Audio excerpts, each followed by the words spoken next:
Commander Iris Cord always said space was a lot like a bad marriage. Expensive, full of debris, and if you weren't careful, you'd find yourself sucked into a black hole of despair.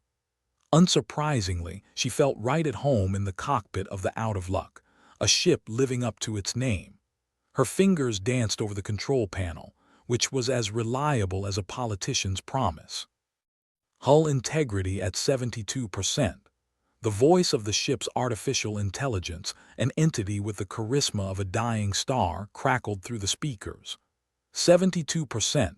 Hell, that's practically luxury, Iris muttered, waving her hand dismissively. She leaned back in her seat, looking out at the endless void that made up her office, or, as she liked to call it, her spacious prison. Doctor. Lennox Myriad was slouched in the co-pilot seat, looking like someone had just told him his favorite brand of synthetic coffee had been discontinued. His face was a cocktail of anxiety and indifference.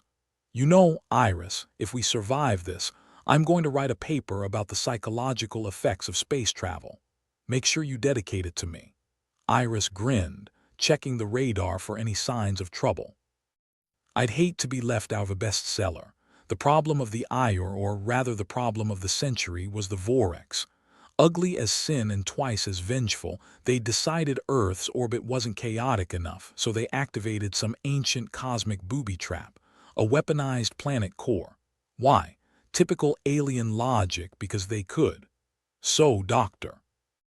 Myriad, Iris began, her voice tinged with sarcasm. How exactly does one disarm a planet core? Asking for a friend. Lennox scratched his head, a ritual he performed whenever he was about to deliver bad news. Well, imagine a massive, unstable volcano that's also got a grudge. Now imagine it's self-aware and hates humans. That's what we're dealing with. Great. So we're screwed, basically. Lennox shrugged. Not entirely. I hear the afterlife has excellent Wi-Fi. Iris chuckled, despite herself.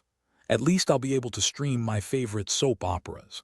The ship shuddered as if it, too, was sharing in the cosmic joke.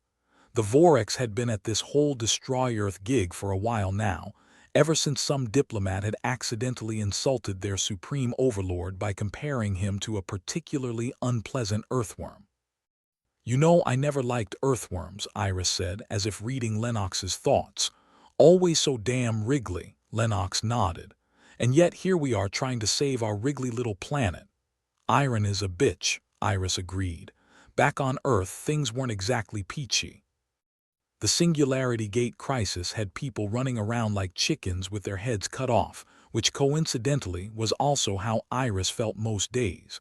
Bureaucrats with their heads in the clouds and heads of state with their heads up their asses.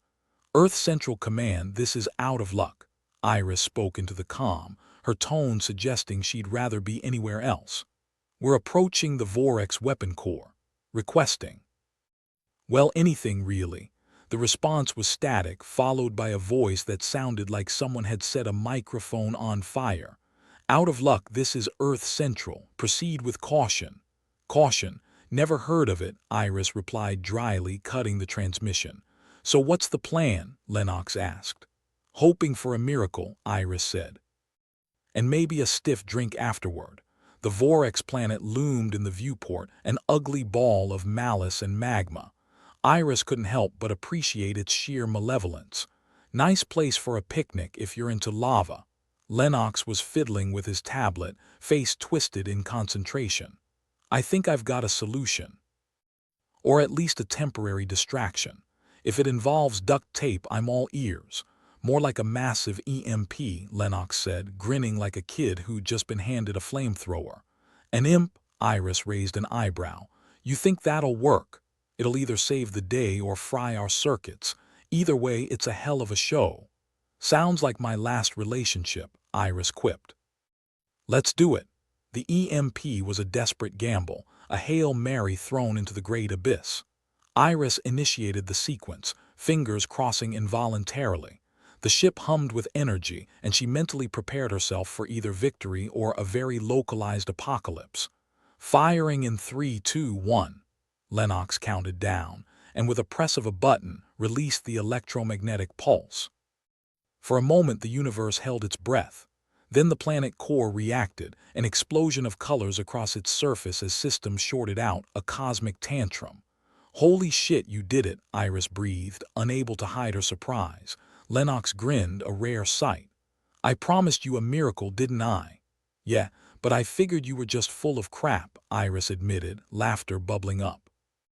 As the planet core flickered and died, Iris allowed herself a moment of triumph, the kind that comes so rarely in their line of work. "Let's get back and tell those Earth suits we actually did something right for once."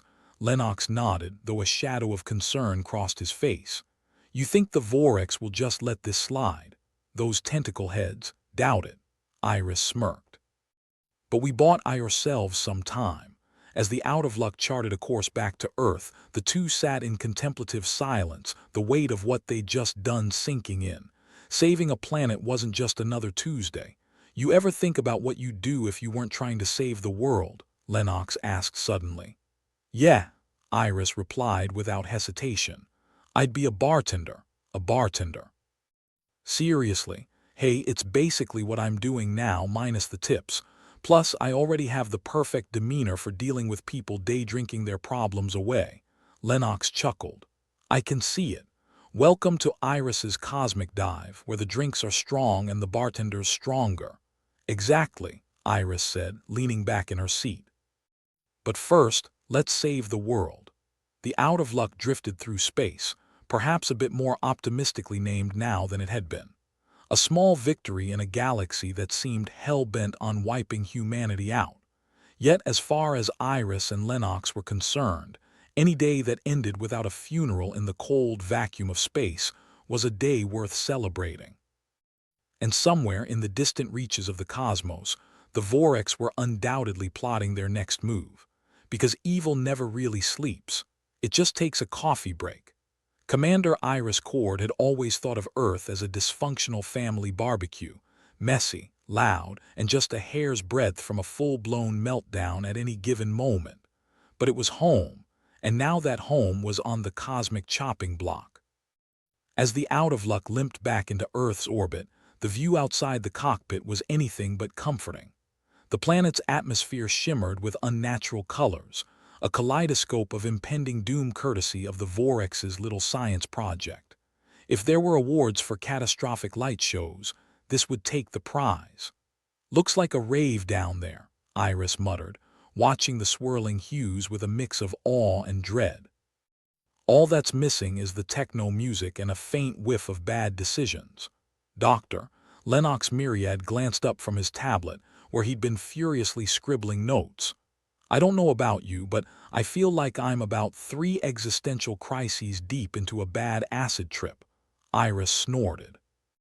"Welcome to Earth, where the fun never stops." Their little stunt with the EMP had bought them time, but not enough to crack open a bottle of celebratory synth champagne. Earth's ecosystems were already showing signs of distress, like a hangover that just wouldn't quit. Weather patterns had gone haywire. Storms of biblical proportions were making the rounds. And somewhere, a meteorologist was probably weeping into their Doppler radar. "Central Command's been sending us updates," Lennox said, tapping his screen like it owed him money.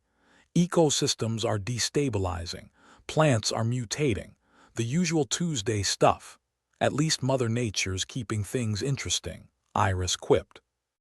"Maybe she'll evolve something useful, like a plant that grows chocolate bars." Lennox chuckled, but there was a tightness to it, a reflection of the mounting pressure. "I did come across something interesting, though. Earth's got a few tricks up its sleeve that might give the Vorex a run for their money." "Do tell," Iris said, turning to face him, her curiosity piqued. "Biotech," Lennox replied, his eyes alight with that dangerous mix of hope and desperation. "The Vorex underestimated our biotech capabilities.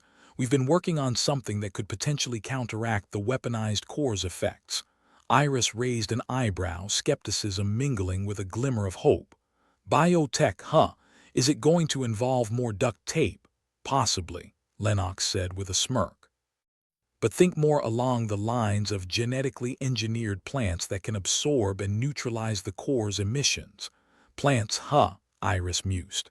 Who knew Earth would turn into a botanic superhero? Lennox nodded. The flora's been evolving alongside us, adapting to survive. With a little help, it might be the key to saving our sorry asses. Well, aren't we a couple of green-thumbed saviors? Iris joked, though the weight of their task hung heavily in the air. As they continued their approach, the comm crackled to life. Out of luck, this is Earth Central. Status update requested. Iris rolled her eyes but responded. Central, this is out of luck. We're back in orbit with a temporary solution in place.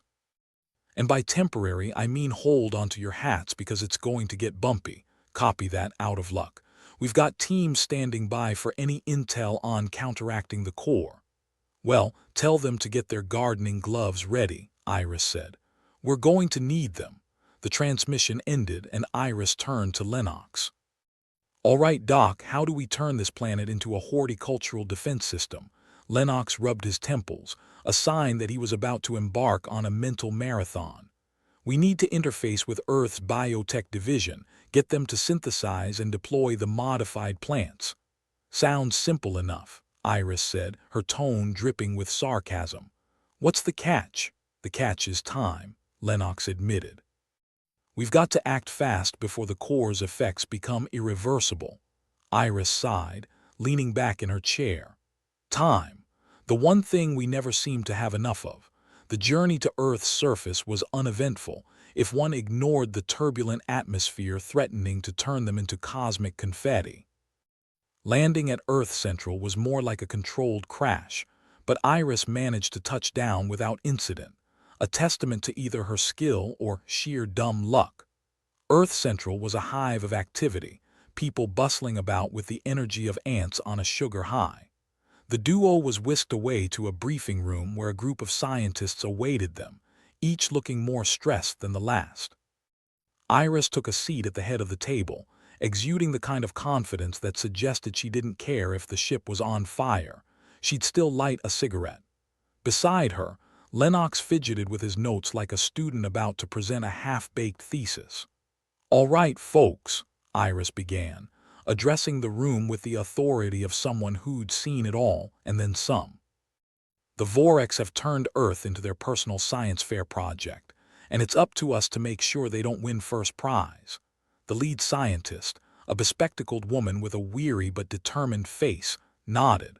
We've been working on enhancing plant genomes to absorb and neutralize the core's emissions. The data you provided is invaluable. Good to know we're not just the universe's errand boys, Iris remarked. Lennox leaned forward, his academic side taking the helm. We need these plants dispersed globally, focusing on areas affected most by the core's emissions. Think of it as planting a forest of air scrubbers. Can we do it? Iris asked, cutting to the chase. The room fell silent, tension palpable as the scientists exchanged glances. Finally, the lead scientist spoke. It's possible. But it requires coordination on a scale we've never attempted before. Welcome to the wonderful world of crisis management, Iris said dryly. Where impossible is our bread and butter. We'll need to modify existing flora with the new genome and deploy them using drones, the scientist continued, already scribbling on a whiteboard. Sounds expensive, Iris said, though the sarcasm in her voice was tinged with genuine concern. Everything in space is, Lennox interjected, a grim smile playing on his lips. Iris looked around the room, meeting the eyes of each scientist. We've got one shot at this. If we screw up, it's curtains for everyone. And I don't know about you, but I'm not eager to become a footnote in some alien history book. The team nodded, determination replacing doubt. The plan was set into motion, a flurry of activity as drones were prepped and plants genetically altered. Iris and Lennox oversaw the operation, a strange calm settling over them as the workload ramped up. Days blurred into nights and the pair found themselves in a rhythm, fueled by caffeine and adrenaline. At some point, Iris looked up from her console, rubbing her tired eyes. You know, she said, stretching her arms above her head, I've always wanted to be a part-time gardener. Lennox laughed, a genuine sound cutting through the tension. I hear it's therapeutic. Maybe we'll both take it up full-time if we survive this madness. Deal, Iris said, smiling despite the chaos. If this works, first round's on me. The day of the deployment arrived, and with it, a palpable sense of anticipation. The drones were loaded with the modified flora, ready to sow the seeds of humanity's salvation. Iris and Lennox watched from the control center, monitors displaying the global coverage map. "Here goes nothing," Iris said, fingers hovering over the launch button. Lennox nodded, his expression a mix of excitement and dread. "Let's hope Mother Nature's in a good mood today." With a deep breath, Iris pressed the button, and the drones sprang into action, streaking across the sky like metallic bees on a mission. The next few hours were a blur of data, as reports streamed in from across the globe. "Initial deployment successful," a technician called out, eyes glued to the screen. "Plants are reacting as expected." Iris allowed herself a small sigh of relief. Good news for once. Maybe I'll buy a lottery ticket. As the hours passed, the modified plants began to take root, spreading across the land with surprising speed. The core's emissions, once a death sentence, now met their match in the form of Earth's unlikely saviors. And yet, as Iris and Lennox stood side by side, watching the world breathe a little easier, they knew the battle was far from over. The Vorex wouldn't take this defeat lying down, and the universe had a nasty habit of throwing curveballs when least expected. "Think we bought enough time to catch our breath?" Lennox asked, leaning against the console. "Maybe," Iris replied, though her gaze remained fixed on the screens. "Or maybe we've just set the stage for the next round." Lennox smiled, the kind of grin that said he was ready for whatever came next. "Well, whatever happens, at least we've given Earth a fighting chance." "True," Iris agreed, feeling the weight of the past days lift slightly. "And in this line of work, that's about as good as it gets." They shared a quiet moment, a rare respite in the storm of chaos that surrounded them. But as always, moments in space were fleeting, and the reality of their situation settled back in, heavy and unyielding. Iris glanced at Lennox, a mischievous twinkle in her eye. "So about that bar we were going to open. You mean the one with the drink strong enough to knock out a Vorex?" Lennox replied, catching her drift. "Exactly," Iris said, a smirk playing on her lips. "Maybe after all this is over, we'll finally make that dream a reality." "Looking forward to it, Commander," Lennox said, extending his hand. Iris shook it firmly, sealing their unspoken pact. "Me too, Doc, me too."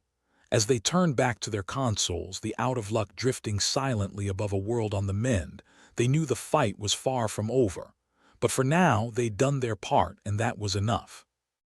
The sound of the out-of-luck's reactors winding down was strangely comforting, like a death rattle that had become an old friend. Iris Cord sat in the cramped cockpit, staring out at the swirling chaos below that used to be Earth. It looked more like a planetary blender had gone rogue, tossing storms and earthquakes around like a toddler with a toy drum. She turned to Lennox Myriad, who was sitting beside her, nose buried in a tablet that might as well have been a crystal ball for all the clarity it provided. "Looks like Mother Nature's pissed," Iris said, nodding toward the tumbling clouds below. "If this keeps up, we might have to start building arcs." Lennox didn't look up. "Oh, you know, just the usual Tuesday apocalypse. Nothing a bit of duct tape and hope can't fix. In that order, right?" Iris quipped, glancing at the readouts on her console. Numbers danced across the screen, each more disheartening than the last. The Vorex had cranked up the juice on the planet core, and Earth was responding like an overstimulated toddler after a candy binge. Iris let out a sigh that felt like it had been brewing for a decade. "You ever think we're just rearranging deck chairs on the Titanic? Not if we can find the iceberg first," Lennox replied, finally looking up. "The biotech team's been pushing the limits, trying to enhance those plants. They've got a few promising leads, huh? Hope one of those leads includes a miracle grow recipe," Iris said, sarcasm as thick as the tension in the air. Lennox managed a tired smile. "Working on it. We're splicing genes faster than a teenager downloads movies, but the Vorex's little science project is no joke." "Tell me about it," Iris muttered. Feels like we're trying to patch a sinking ship with chewing gum and good intentions. They watched the screens in silence for a moment, the weight of their task pressing down like a lead blanket. Down on the surface, Earth Central was a beehive of activity, scientists and engineers running around like headless chickens in lab coats. Looks like the Vorex have us in a bit of a bind, Iris said, eyes still fixed on the chaos below. What's the latest on those super plants of yours? Super might be a bit generous, Lennox admitted. They're more like plants on steroids with a caffeine addiction. Still, they seem to be doing the job, at least for now. Great, Iris replied dryly. Guess we'll just have to hope they don't crash harder than an overcaffeinated student during finals week. There was a beep from the console, drawing their attention. A message from Earth Central flashed on the screen, demanding a progress update. Iris tapped the communicator, already dreading the conversation. Out of luck to Earth Central. We're making progress. Just keep your heads down and your fingers crossed. The voice on the other end was barely audible over the background noise of shouting and alarms. Copy that, out of luck. We'll keep our fingers crossed until they cramp. Iris smirked at that. Good plan. Maybe add a prayer or two for good measure. The line went dead, leaving Iris and Lennox once more in the dimly lit confines of the out-of-luck's bridge, a small island of sanity in a universe gone mad. Lennox's brow furrowed as he scanned his tablet, the blue glow highlighting the lines of worry etched into his face. The Vorex are escalating. If they keep increasing the core's output, our plants might not keep up. Why is it never just the one crisis? Iris asked, shaking her head. Is there some cosmic rule that says we need at least 3 disasters at once? Maybe the universe just hates us, Lennox offered. Wouldn't be the first time, Iris replied, drumming her fingers on the armrest. You got any bright ideas, Doc? Lennox hesitated, a rare flicker of uncertainty crossing his features. We could try accelerating the growth factor, but it's risky. We're talking Frankenstein levels of genetic modification. And here I was thinking we'd already crossed that line, Iris replied, her voice laced with dark humor. It's a shot in the dark, Lennox admitted, but it's a shot. Otherwise, we'll just be planting bouquets at our own funerals. Can't say I'm a fan of funerals, Iris mused. Let's give it a go. Worst case, we end up with some killer plants, and I mean that literally, noted, Lennox said, already tapping away at his tablet. I'll tweak the genomes and pray they don't turn into man-eaters, Iris snorted. If they do, at least we won't have to worry about the Vorex stomping on our graves. Their banter was interrupted by another alert, this one urgent enough to make Iris's heart skip a beat. The core's emissions were spiking again, creating a cascade effect that threatened to unravel what little progress they'd made. Looks like we don't have much time, Iris said, eyes scanning the readouts. Time's relative anyway, right?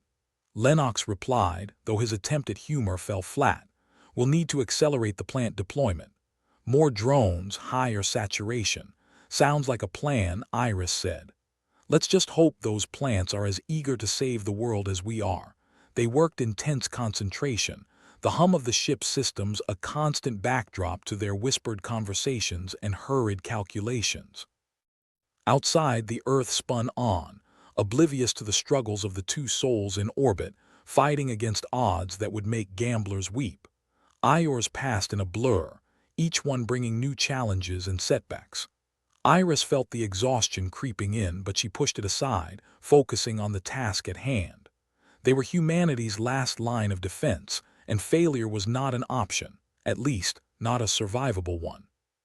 Hey, Lennox, Iris said, breaking the silence. You ever think about what you'd be doing if you weren't stuck on this tin can? Lennox looked up from his screen, surprise flickering across his face. Honestly, I'd probably be teaching some board students about molecular biology. Maybe writing a book no one would read. Sounds peaceful, Iris replied. I'd probably be bartending somewhere on a beach, far away from all this. Guess the universe had other plans, Lennox said with a rueful grin. Yeah, well, it's not like we're short of excitement, Iris responded. They returned to their work, the weight of unspoken fears hanging between them like a dark cloud. But there was no time to dwell on what-ifs or what-could-have-beens. The world was literally ending and they had a job to do. Finally, after what felt like an eternity, the modifications were complete. The supercharged plants were loaded onto drones, ready for their second attempt at saving a doomed planet. Iris and Lennox watched as the drones launched, streaking across the sky like a metallic swarm. "Here we go again," Iris said, her voice a mix of hope and resignation. "Let's just hope they don't come back angry," Lennox replied, his eyes glued to the monitors. The deployment proceeded in tense silence, each tick of the clock feeling like a heartbeat. Reports began streaming in, slowly at first, then more rapidly as the plants took root and began their work. "Initial reports are positive," a technician called out, his voice cutting through the tension. "Emissions levels are stabilizing in some areas." Iris nodded, relief washing over her. "Looks like we might just pull this off. Or at least buy us some time," Lennox added, though his tone was more hopeful than cynical for once. The Iors dragged on, each one a battle in its own right. But slowly, steadily, the reports continued to improve. The plants were doing their job, an unlikely army fighting back against the forces of cosmic chaos. Finally, as the day stretched into night, Iris allowed herself a moment of quiet satisfaction. They'd done it. They'd bought Earth the time it so desperately needed. It wasn't a victory, not yet, but it was a step in the right direction. "Guess we might just survive this after all," Lennox said, his voice weary but hopeful. "Yeah, well, don't get too comfortable," Iris replied. "The Vorex probably have more tricks up their sleeves. Let's just hope we can keep our heads above water," Lennox said. Iris nodded, staring out at the darkened planet below. "One crisis at a time, Doc." One crisis at a time. As they sat in the dimly lit cockpit, the universe hanging precariously in the balance, Iris and Lennox took a moment to breathe, to regroup, and to prepare for whatever fresh hell awaited them. For now, they were still in the fight. And that was something. "Here's to another day of not dying," Iris said, raising an imaginary glass. "I'll drink to that," Lennox replied, returning the gesture. And with that, they turned back to their consoles, ready to face whatever came next. Iris Cord was just about ready to celebrate a rare moment of success when the universe decided to remind her who was in charge. The Vorex, not content with simply turning Earth's core into a cosmic blender, had thrown another wrench into the works, a diversionary attack on Earth's satellite defenses. Because, of course, why not? "Can't say they lack imagination," Iris muttered, watching the alarm lights flicker to life across the console. Her fingers danced over the controls, trying to make sense of the chaos unraveling on screen. Lennox, who'd been engrossed in his tablet, looked up with a bemused expression. "What's it now?" "Did the Vorex send us a thinking-of-you card? More like a screw-you card," Iris shot back, sarcasm wrapped around her words like barbed wire. "They're hitting our satellites. Comms are going down faster than a cheap beer on a Friday night." "Fantastic," Lennox deadpanned, setting the tablet down. "Just what we needed. You've got a plan, right? Plan?" "Oh sure, I've got loads of those." "Just not the ones that work," Iris replied, brow furrowed as she scanned the readouts. "But if you've got any bright ideas, now's the time to share with the class." "Well, we could try rerouting through the secondary grid, if the Vorex haven't fried those too," Lennox suggested, looking at the tangled mess of data like it was a particularly stubborn crossword puzzle. "Good thinking, Doc. See. You're not just a pretty face," Iris said, her hands a blur over the controls as she initiated the reroute. "Hold onto your socks, this might get bumpy." With a few deft keystrokes, Iris managed to bypass the main comms system, diverting the signal through a backup network that was about as reliable as a politician's promise. The screens flickered, briefly bathing the cockpit in darkness before flaring back to life. A weak, crackling connection re-established itself, a lifeline in the void. "Out of luck to Earth Central, do you copy?" Iris called, holding her breath. There was a pause, the kind that stretched out like a bad joke with no punchline.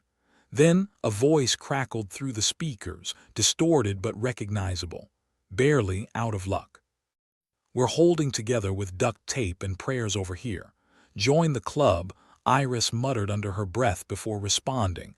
Good to hear your voice. The Vorex decided to play hardball. We're trying to keep things together up here. Copy that. We're doing what we can down here, came the reply, each word a struggle against static. With that tenuous connection re-established, Iris turned back to Lennox, who was eyeing his tablet like it had personally offended him. Think we can keep this going, Doc? Assuming the Vorex don't hit us with another curveball, Lennox replied, shrugging like a man with nothing left to lose. But we're living on borrowed time. The core's activity is spiking again. Of course it is, Iris sighed, a heavy, resigned sound.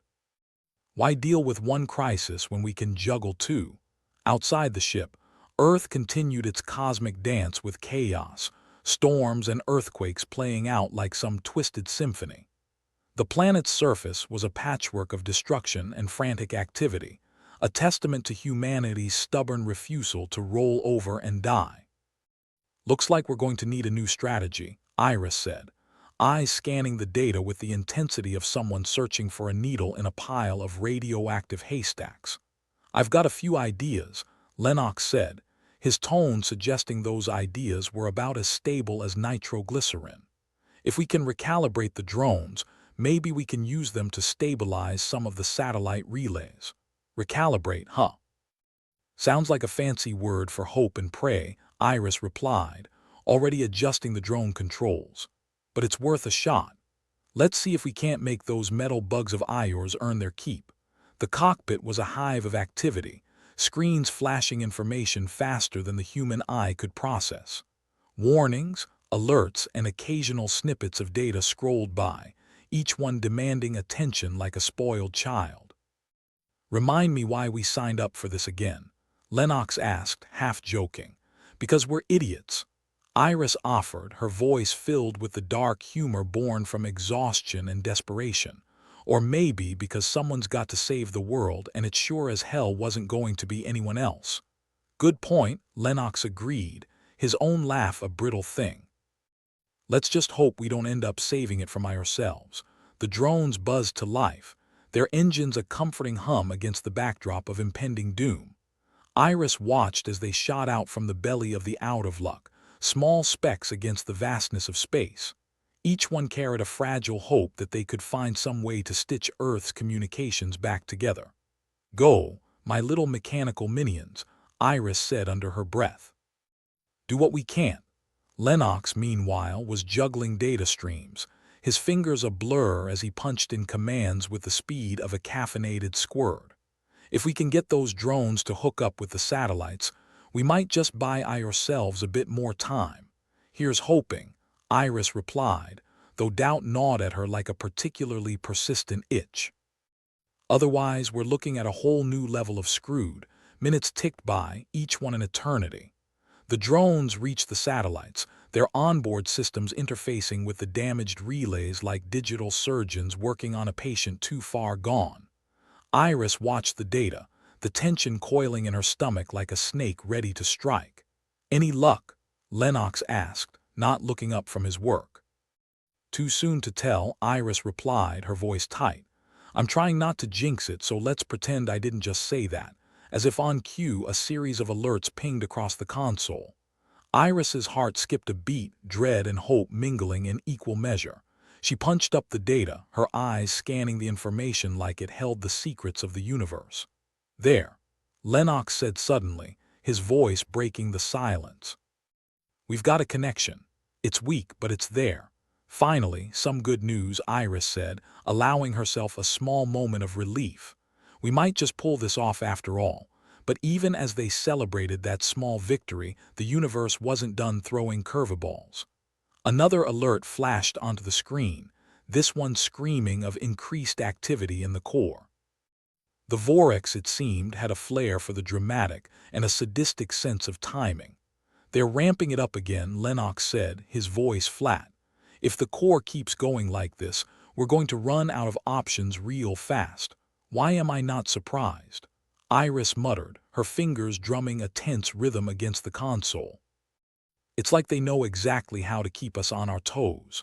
Well, they've had plenty of practice, Lennox replied with a wry smile. And if we're not careful, they'll be playing a victory tune on our graves. No pressure then, Iris said, though her mind was already racing through potential solutions. We need to stabilize the core, at least temporarily. Any ideas? Only the risky kind, Lennox admitted. We could try dispersing some of the energy using the drones, but it's a long shot. Long shot's better than no shot, Iris said, determination hardening her voice. Let's do it.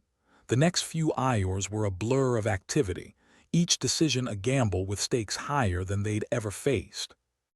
Iris and Lennox worked in tandem, their minds a well-oiled machine as they coordinated the drones in a desperate bid to stabilize the core. Careful, Iris, Lennox cautioned, his eyes glued to the data. Too much and we risk triggering an even bigger reaction. No kidding, Iris replied, her focus razor-sharp. But if we don't try something, we're toast either way. They watched the drones' progress with bated breath, the small machines dancing through space as they enacted the careful operations required to channel the core's energy.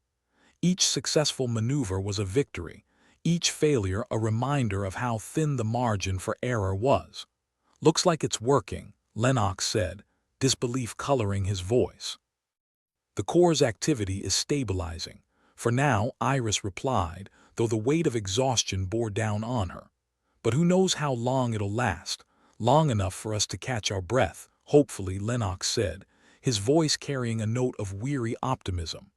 Yeah, well, let's not pop the champagne just yet, Iris said, her eyes scanning the screens for any sign of betrayal by the universe. As they watched and waited, the hum of the ship systems became a soothing lullaby, a reminder that in this chaotic universe they were still in the fight. The dual threats of the Vorex and the unstable core loomed large, but for now, they'd managed to keep disaster at bay. We might just make it through this, Lennox said, though caution tempered his hope. One crisis at a time, Doc, Iris replied. We're not done yet. But at least we're still here. With that, they settled back into the rhythm of their work, their hopes pinned on the fragile balance they'd achieved. For now, they'd bought Earth another day, a small victory in a universe that never stopped demanding more. And so they continued, fighting against the odds, armed with nothing but determination, grit, and a darkly humorous resolve to see this through to the bitter end. Here's to stubbornness, Iris said, raising her own imaginary glass once more. To stubbornness, Lennox echoed, and together they returned to their console, ready to face whatever new challenges the Vorex had in store. Iris Cord leaned back in the pilot's chair of out of luck, the leather creaking like an old man's knees. Her eyes scanned the cockpit, where screens flickered with warnings and data streams. The hum of the reactor was a comforting lullaby, if you found comfort in the sound of impending doom. She glanced at Lennox Myriad, who was frowning at his tablet as if it had personally insulted his mother. Well, Doc, it seems like the universe is having a sale on crises, and we bought in bulk, Iris said, her voice dripping with the kind of sarcasm that could melt lead. Lennox sighed, his fingers flicking across the tablet like a concert pianist playing a particularly complex sonata. Tell me about it. The biotech team's latest efforts to enhance plants are about as stable as a politician's promise. They're falling apart faster than my last relationship. Nice to know we're consistent in our failures, Iris replied, reaching for the console to check the latest telemetry. The screen showed a planet in chaos, hurricanes playing tag with tsunamis, earthquakes sending cities sprawling like drunks in a bar fight. Earth wasn't just on the brink. It was doing a full-on tap dance at the edge, and the Vorex were the ones playing the music. Their attacks on the satellite defenses were like a bad joke with no punchline, leaving Earth's fragile communication networks hanging by a thread. How's the biotech team doing with the plant enhancements? Iris asked, knowing full well the answer was going to be about as cheerful as a funeral march. Badly, Lennox replied, not missing a beat. Turns out splicing genes is less like playing God and more like playing Russian roulette. The plants keep imploding. It's a miracle I haven't imploded yet myself. Don't worry. If you do, I'll make sure to sweep up the pieces, Iris said, injecting a dose of gallows humor into the grim reality. What about the environmental collapse? Any bright ideas? Lennox snorted, a sound that was more cynical than amused. Bright ideas are in short supply, like optimism and good coffee. The weather's gone rogue, ecosystems are collapsing like a house of cards in a hurricane, and morale's so low it's practically subterranean, so business as usual then. Iris quipped, though there was no denying the seriousness beneath her words. What about the drones? Are they making any headway slowly? They're like a tortoise trying to outrun a cheetah. We're buying time, but it's like buying cheap wine. Doesn't last long and you regret it the next morning. Iris chuckled, a dry, mirthless sound. Guess we'll just have to make the most of it. Every second we buy is a second we're not screwed, or at least not completely right. And in the meantime, I'll keep fiddling with these plan enhancements, Lennox said, his eyes glued to the tablet as if willing it to provide answers that didn't involve imminent disaster. Good luck with that.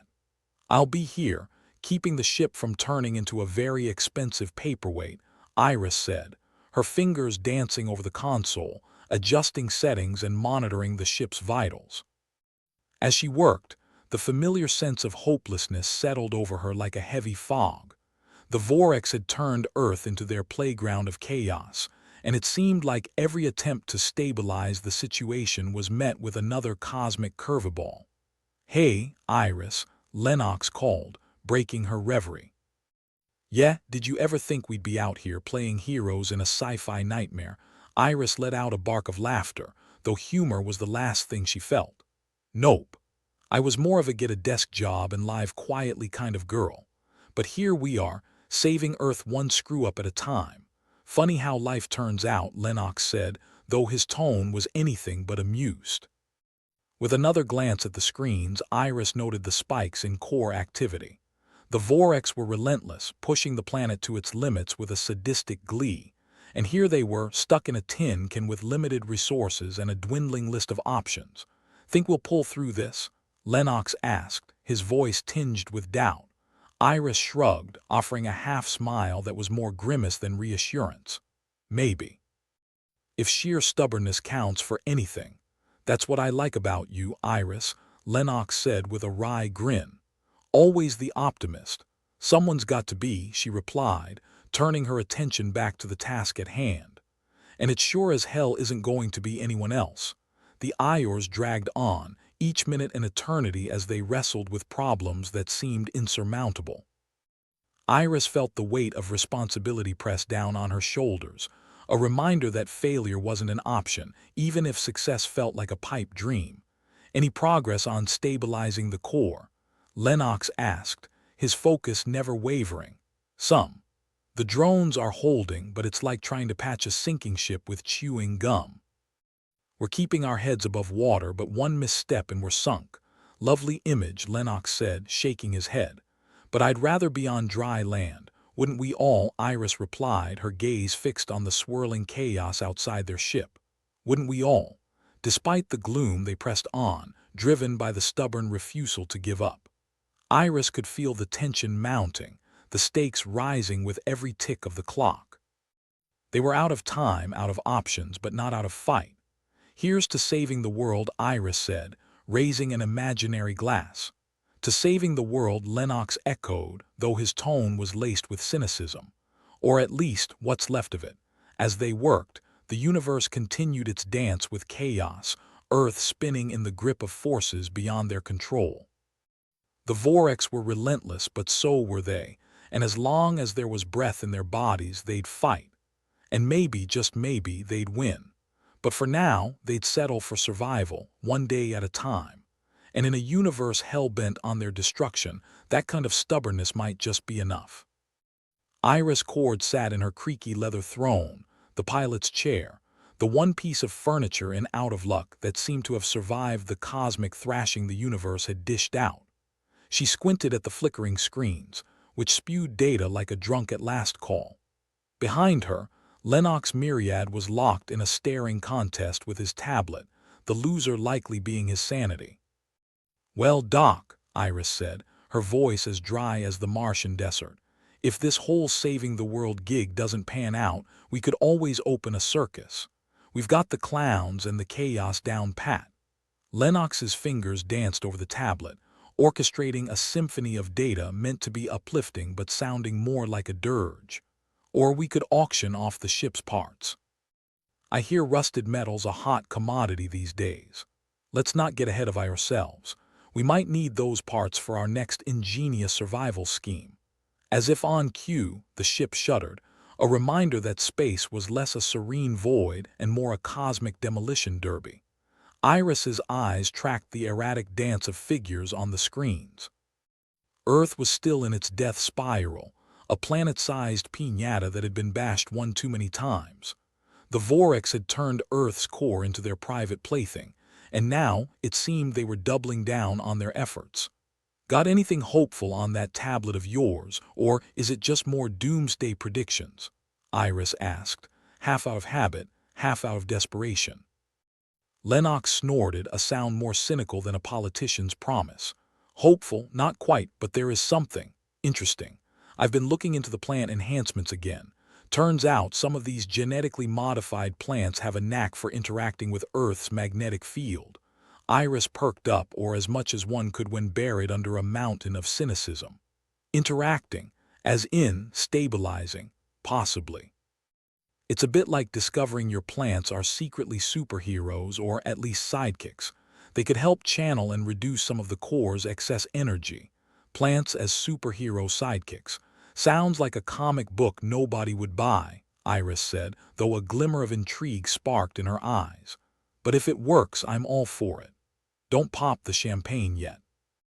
"It's a theory and a shaky one at that," Lennox cautioned, though hope fluttered in his voice like a moth in a light bulb factory. "But if we could amplify this effect, maybe we could get the core to chill out. Suddenly, plants are the most exciting thing we've got going for us.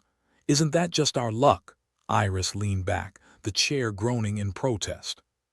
"How do we amplify this miracle grow?" Lennox turned the tablet around, showing graphs that looked like a toddler's art project.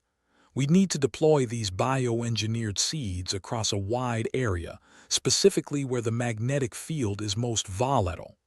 "Right," Iris said, her mind already racing ahead. "And how do we do that without getting fried, shot, or otherwise obliterated by the Vorex?" Details, Lennox replied, waving a dismissive hand. "We've got drones, we've got seeds. What's a little interstellar threat on top? Good point. What's a rescue mission without a few life-threatening obstacles?" Iris mused, her fingers tapping a rhythm on the armrest. "Okay, let's do it. We've got nothing to lose except, everything." As they plotted the logistics of their botanical Hail Mary, the ship's AI chimed in, its voice smoother than a used car salesman. "Incoming transmission from Earth. Priority level desperate." "Patch it through," Iris said, bracing for impact. The screen flickered to life, revealing a grim-faced official, his suit looking like it was losing a battle with gravity.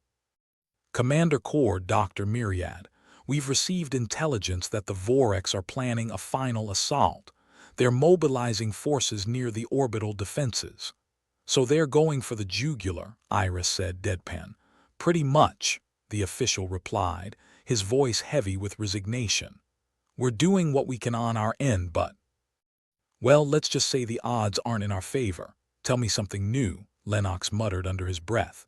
Iris leaned forward, her elbows on her knees. "We've got a possible play with these bioengineered plants. It's a long shot, but it might stabilize the core." The official's eyebrows rose, more in surprise than hope.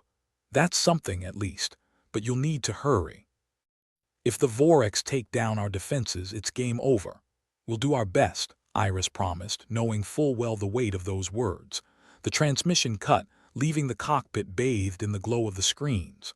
Iris and Lennox exchanged a glance, the kind that carried more words than any conversation.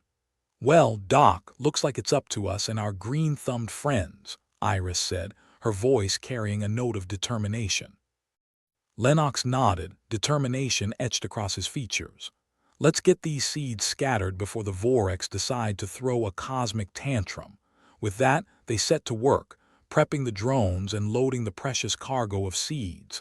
Each one could potentially be a lifeline, a desperate attempt to tip the scales in their favor. "Kind of poetic, isn't it?" Lennox said as he watched the first drone launch into the void. "Using life to save life. Poetic or pathetic, take your pick," Iris replied, though a hint of a smile tugged at her lips. "Let's just hope it works." As the drone soared towards Earth, the ship's sensors lit up like a Christmas tree, red alerts flashing in a merry dance of impending doom. "Looks like the Vorex are making their move," Iris noted, her eyes tracking a swarm of blips on the radar. "Of course they are. Why would they give us a moment's peace?" Lennox replied, his tone dripping with sarcasm. "Because that would be too easy," Iris said, her fingers flying over the console. "All right, let's keep those drones on course. We might only get one shot." The Vorex ships closed in, a horde of metallic predators eager to tear through Earth's defenses. Iris's hands moved faster than thought, her mind a flurry of calculations and maneuvers, the ship an extension of her will. "Brace for evasive maneuvers," she called out as the ship lurched, dodging the first wave of enemy fire. "Remind me to thank the engineers for out-of-luck's agility," Lennox quipped, gripping the armrest as the ship performed a dance that would make a ballet dancer jealous. "I'll send them a fruit basket," Iris replied, teeth gritted with focus. The drones continued their descent, weaving through the chaos with a mix of luck and engineering prowess. With each successful deployment, hope glimmered, a fragile thing in the face of overwhelming odds. "I'd say things are looking up, but that would just be tempting fate," Iris said, adjusting their course with a flick of her wrist. "Let's not invite any more trouble than we've already got," Lennox agreed, his eyes glued to the tablet. The ship shuddered again, a reminder of the precarious dance they were engaged in. Iris's mind was a whirlwind of calculations, each decision critical, each second a gamble. "Almost there," Lennox reported, his voice a mix of excitement and anxiety. "Good. Let's make sure those seeds get a chance to do their thing," Iris replied, her focus unwavering. As the final drone released its payload, a sense of tension hung in the air, a collective breath held by the universe itself. Would this work? Could this crazy, last-ditch effort actually make a difference? "Looks like the Vorex are getting a bit too cozy for my liking," Iris noted, her eyes narrowing at the approaching fleet. "Time for us to cut and run," Lennox suggested, though his tone was more hopeful than confident. "We've done what we can. Now it's time to see if our leafy friends can save the day," Iris said, steering out-of-luck away from the fray. The ship veered away, engines roaring as they left the chaos behind, a trail of destruction in their wake. Earth and its fragile ecosystems were left to the mercy of genetically enhanced plants and a stubborn will to survive. "Think it'll work?" Lennox asked, though the answer hung in the space between them. Iris shrugged, a movement that carried the weight of uncertainty and hope. "If there's any justice in this universe, maybe. But if not, at least we went down swinging." "Here's to that," Lennox said, raising an imaginary glass. "To swinging," Iris echoed, her voice carrying a note of weary determination. They drifted in silence, the ship a fragile sanctuary against the chaos outside. The universe felt vast and unforgiving, a reminder of how small they were in the grand scheme of things. But in that moment they held on to hope, a flickering light in the darkness. "Guess we'll find out soon enough," Lennox said, breaking the quiet. "Yeah. And if not, well, we've still got each other," Iris replied, a wry smile playing across her lips. "Guess that's something," Lennox agreed, leaning back in his chair. The two of them sat in silence, watching the screens, waiting for a sign, any sign that their efforts hadn't been in vain. In a world gone mad, with a universe seemingly out to get them, they clung to the belief that maybe, just maybe, they'd find a way to pull through. And if not, at least they'd given it one hell of a try. The out-of-luck rattled like a tin can in a hurricane, a fitting metaphor for its crew. Commander Iris Cord, perpetually hunched over the console, felt every jolt and shudder as if it were an extension of her own nervous system. Her fingers danced over the controls, a frantic symphony of survival. Spaceship handling in a firefight was like juggling chainsaws while riding a unicycle, utterly insane, but at least it was never boring. "Anything new on your end, Lennox?" she called over her shoulder, her voice laced with sarcasm and a dash of hope.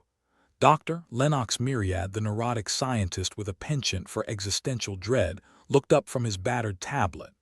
"Oh, you know, the usual. Earth still in free fall, Vorex ships trying to turn us into space debris, and I'm contemplating the vast, meaningless void of existence." "Business as usual. Glad to hear you're staying positive," Iris retorted, narrowly avoiding a laser blast that turned space around them into a light show from hell. "Just trying to keep things in perspective. If we screw this up, at least we won't have to attend any more budget meetings."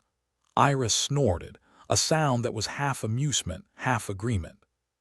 The Vorex forces were closing in, their ships a swarm of angry hornets intent on stinging Earth to death.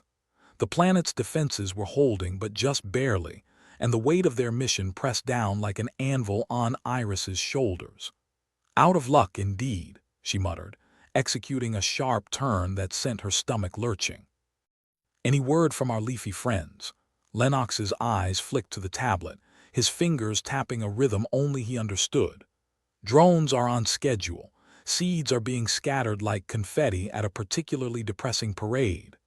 "Let's hope they do more than just look pretty," Iris replied, her tone a careful blend of cynicism and determination. The ship's AI, with all the charm of a tax audit, announced in its monotone drawl, "Incoming message from Earth Command. Priority level, please save our collective asses."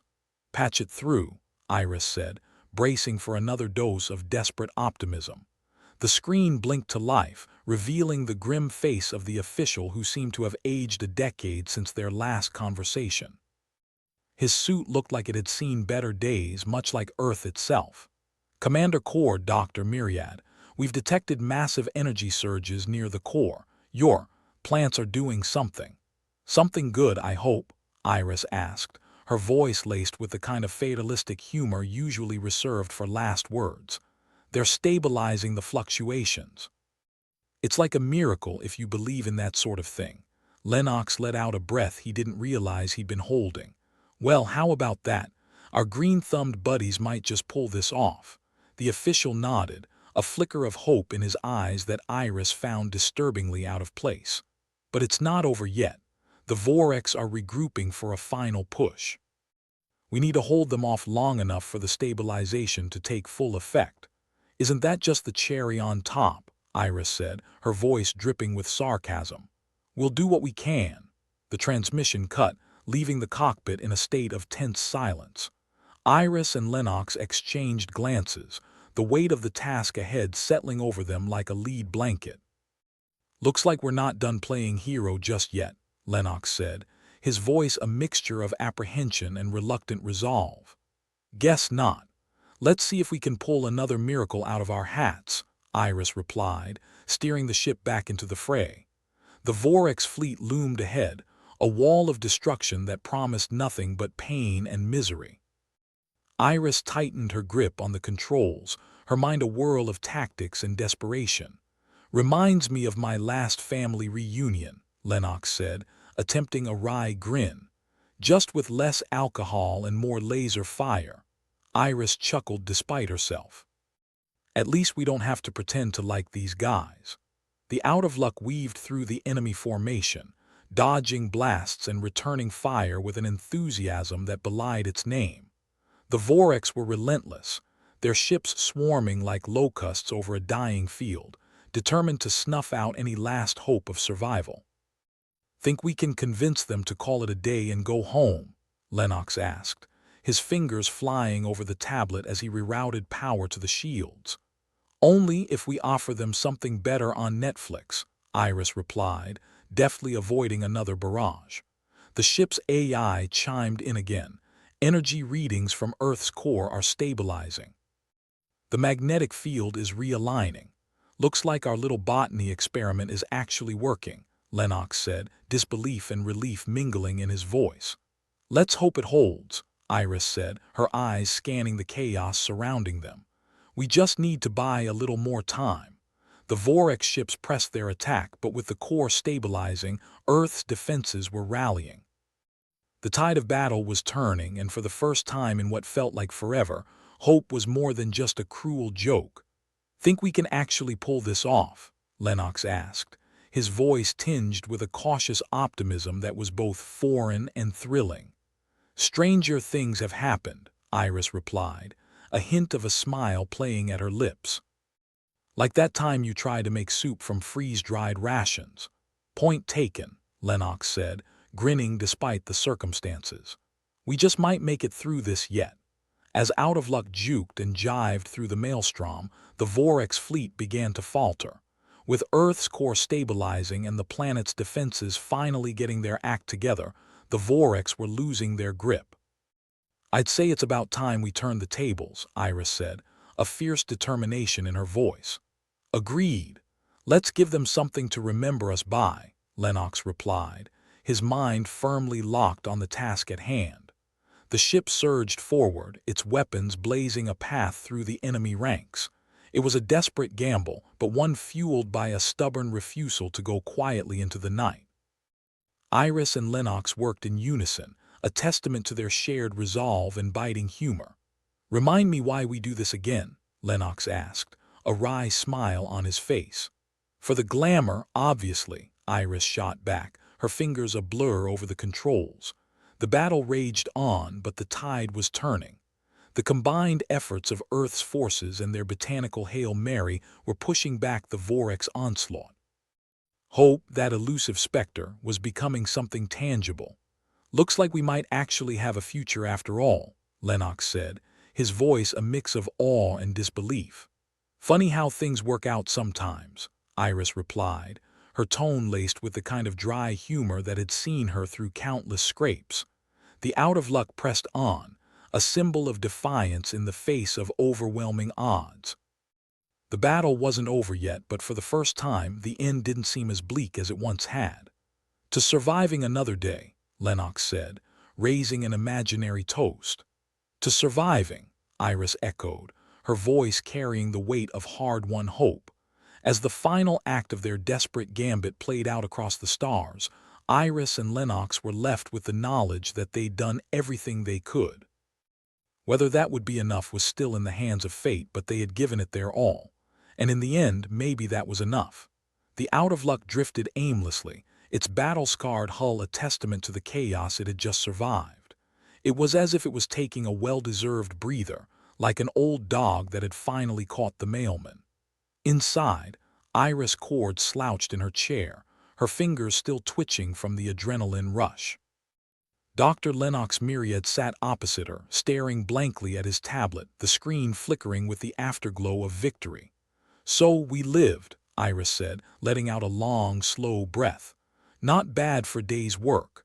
Yeah, and all it took was nearly dying a dozen times, Lennox replied, rubbing his eyes with the heel of his hand.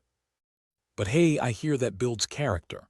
If we get any more character, we'll need a reality show deal, Iris shot back. What's the latest from Earth? Lennox tapped at his tablet, the familiar motion a dull comfort. The planet's stabilizing. Magnetic fields are back in line, weather's calming down, and the Vorex seem to have finally gotten the message that Earth isn't open for business. For now. Good. I'm not ready for an encore just yet, Iris muttered, leaning back in her chair and closing her eyes. The cockpit was filled with the low hum of the ship's reactors, a lullaby of survival. The ship's AI, ever the bearer of joyless tidings, interrupted their moment of respite with its usual lack of enthusiasm. Incoming communication from Earth Command. Always a pleasure, Iris said dryly. Put it through. The screen flickered to life, revealing the weary face of the Earth Command official. He still hadn't found time to change his suit, and Iris wondered if he'd ever heard of dry cleaning. But there was a new spark in his eye, one that spoke of hope rather than desperation. Commander Cord, Dr. Myriad, he began, his voice measured but carrying a hint of something lighter. I wanted to personally thank you for your efforts. Your actions today have given Earth a fighting chance. Well, we do aim to please, Iris replied, her sarcasm tempered by a hint of pride. Glad to hear the planet's not going belly up just yet. The official allowed himself a smile, the kind that looked as though it might break his face in half from lack of use. Indeed. The botanical stabilization is continuing to hold, and we're already seeing improvements in climate stability. The Vorex, it seems, have decided to retreat for the time being. Good to know our leafy friends delivered, Lennox said, glancing at his tablet as if the data could somehow confirm the official's words. Guess we underestimated the power of a good houseplant. The Council has decided to recognize your efforts officially, the official continued. Commander Cord, you're being promoted for your leadership during this crisis. We could use more people like you. Iris blinked, her surprise almost tangible. Promotion, huh? Does it come with a raise, or are we still on the saving the world as its own reward plan? Let's just say you've earned a permanent place in Earth's history, the official replied, his tone slightly less formal now. But yes, there will be tangible rewards as well. Oh, good. I was worried I'd have to start a GoFundMe, Iris said with a wry smile. We'll be in touch with further details, the official concluded. For now, just know that Earth's grateful for what you've done. You've bought us time to rebuild, to find a way to endure. The transmission ended, leaving Iris and Lennox in the quiet hum of the cockpit once more. Iris shook her head, bemused. A promotion. Imagine that. Lennox chuckled, a sound that was almost a laugh. Maybe they'll give you a newer ship. One with fewer holes. That'd be something, Iris said, her mind wandering to thoughts of a vessel that didn't sound like it was constantly in its death throes. But hey, at least we're alive to complain about it. Survival's a funny thing, Lennox mused, his eyes distant. We faced certain doom, and now here we are chatting about promotions and rewards. Humanity's got a strange way of bouncing back. Yeah, we're like cockroaches, hard to kill and even harder to get rid of, Iris replied with a grin. But I'll take that over the alternative. Their conversation was interrupted by the ship's AI once more, its voice a dissonant overlay to their thoughts. Incoming message from Earth Command. Priority level, we really mean it this time. Iris winced. Doesn't anyone take a break around here? All right, put it through. The screen blinked to life again, this time showing a different face, one that looked like it had been dragged across 1,000 meetings. Commander Cord, Dr. Myriad, we need you back on Earth post-haste. There are pressing matters that require your expertise. Of course there are, Iris said, rolling her eyes. Because who needs a breather after saving the planet? Consider it a debrief and a chance to share your insights for future defenses against the Vorex, the new official said, trying but failing to hide his urgency behind a polite smile. We'll be down as soon as we can, Lennox nodded, already checking their course back towards Earth. Wouldn't want to miss the opportunity to relive our near-death experiences for the bureaucratic record. The screen went dark, leaving Iris and Lennox to prepare for their return trip. Iris sighed, rubbing her temples. You ever get the feeling we're just cogs in a machine that doesn't give a damn whether we're greased or not? Constantly, Lennox admitted. But at least we're indispensable cogs. For now, the out-of-luck shuddered slightly as it reoriented itself, the engines warming up for the journey home. Iris checked the controls, her fingers moving with a practiced ease that belied her exhaustion. You think they'll actually listen to us this time? Iris asked, her tone skeptical. Depends, Lennox said, his eyes on the data flowing across his tablet. Do you plan on throwing your new rank around like a club? Only if necessary, Iris replied, a hint of mischief in her voice. Sometimes you've got to remind them who's got the real power. Lennox chuckled, appreciating the irony. Here's hoping our next mission involves less imminent death and more sitting around drinking coffee. Or tea, if we're feeling particularly civilized, Iris agreed, setting the ship on autopilot. But somehow, I doubt we'll be that lucky. They settled into a comfortable silence, the kind that spoke of shared battles and unspoken understanding. The out-of-luck thrummed beneath them, a trusty steed that had carried them through hell and back. It was a battered workhorse, but it was theirs, and it had become more than just metal and circuits in the process. As Earth grew larger in the viewport, Iris couldn't help but feel a sense of pride. They had fought against the odds and somehow had come out the other side still breathing. Maybe that was the real miracle, that humanity could face the void and still find a way to laugh about it. "Think they'll have a parade for us?" Lennox asked, breaking the silence with a sly grin. "And risk letting us speak publicly?" "Not a chance," Iris laughed. "But that's all right. We'll take our victories where we can get them." "True enough," Lennox agreed. "After all, it's not every day you get to save the world and still make it home for dinner." The out-of-luck descended through Earth's atmosphere, the familiar blue-green orb welcoming them back with open arms. It wasn't perfect, not by a long shot, but it was home. And for Iris and Lennox, that was enough. As they approached their landing site, the thought of what lay ahead lingered in the back of their minds. Meetings, debriefings, and the inevitable bureaucracy that came with being key players in the salvation of humanity. But amidst it all, there was an undeniable sense of achievement, a realization that against all odds, they'd not only survived but had made a difference. "Here we go," Iris said, guiding the ship gently to the ground. "Back to the land of paperwork and endless questions." "Ah, the true rewards of heroism," Lennox replied, his voice tinged with mock gravity. "May we never forget our noble duty to drown in red tape." The ship settled onto the landing pad with a final, satisfying thunk. The engines powered down, leaving a quiet that was almost unsettling after the chaos of battle. Iris and Lennox gathered their things, ready to face the world they'd fought so hard to save. As they stepped out of the ship, they were greeted by a small contingent of officials, their faces a mix of awe and relief. It was strange to see so many people looking at them like they were something special. "Welcome back," one of the officials said, extending a hand. "It's good to have you home." "Nice to be appreciated," Iris replied, shaking the offered hand and keeping her expression neutral. "I hope you've got something stronger than coffee waiting for us." Lennox snorted, earning a few raised eyebrows from the gathered crowd. "I think we've more than earned it." The officials led them towards the waiting vehicles, already talking about the debriefing schedule and the plans for Earth's recovery. It was going to be a long process, but for the first time it felt like they had a real shot at pulling through. As Iris and Lennox climbed into the transport, they exchanged a look that spoke volumes. They'd faced the worst the universe could throw at them and had come out stronger for it. Whatever the future held, they'd be ready. "Think we'll ever get a vacation?" Lennox asked as the vehicle pulled away from the landing pad. "I won't hold my breath," Iris replied, her tone both resigned and amused. "But if we do, I'm thinking somewhere quiet with no aliens trying to kill us." "Sounds like a plan," Lennox agreed.